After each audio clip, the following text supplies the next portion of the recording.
ഒരു കാര്യം തന്നെയാണ് ലാലേട്ടൻ ഇപ്പോൾ അടുത്തായിട്ട് ചെയ്തത്. കാരണം നമുക്കറിയാവുന്ന ഒരു കാര്യമാണ്, അദ്ദേഹം 3 കോടി രൂപയോളം അദ്ദേഹത്തിൻ്റെ അച്ഛൻ്റെയും അമ്മയുടെയും പേരിൽ തുടങ്ങിയിട്ടുള്ള ഒരു ചാരിറ്റി ട്രസ്റ്റ് വിശ്വശാന്തി എന്ന് പറഞ്ഞിട്ടുള്ള ഒരു ഫൗണ്ടേഷൻ, ആ ഒരു ഫൗണ്ടേഷനിൽ നിന്നും അദ്ദേഹം 3 കോടി രൂപയോളം വയനാട്ടിലത്തെ ഈ ഒരു പ്രശ്നത്തിന് അദ്ദേഹം ഫൗണ്ടേഷനിൽ നിന്നും കൊടുത്തിരിക്കുകയാണ്.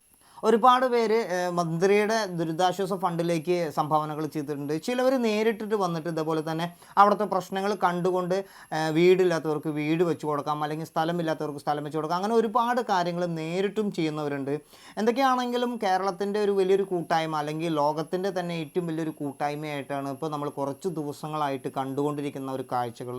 തീർച്ചയായിട്ടും ഈ പ്രശ്നങ്ങളും എല്ലാം, ഇങ്ങനെ വരുന്ന എല്ലാ പ്രശ്നങ്ങളും നമ്മൾ അതിജീവിച്ച് തരണം ചെയ്ത് മുന്നോട്ട് പോകും എന്നുള്ളത് തന്നെയാണ് നമ്മുടെയൊക്കെ ഈ കൂട്ടായ്മകളിലൂടെ നമ്മൾ മനസ്സിലാക്കി കാണുന്ന ഏറ്റവും വലിയൊരു സന്തോഷകരമായിട്ടുള്ള മറ്റൊരു വാർത്ത എന്ന് പറയുന്നത്. ഒപ്പം തന്നെ മൺമറഞ്ഞു പോയ എല്ലാവരെയും ഓർത്തുകൊണ്ട് തൽക്കാലം ഈ വീഡിയോ നിർത്തുന്നു.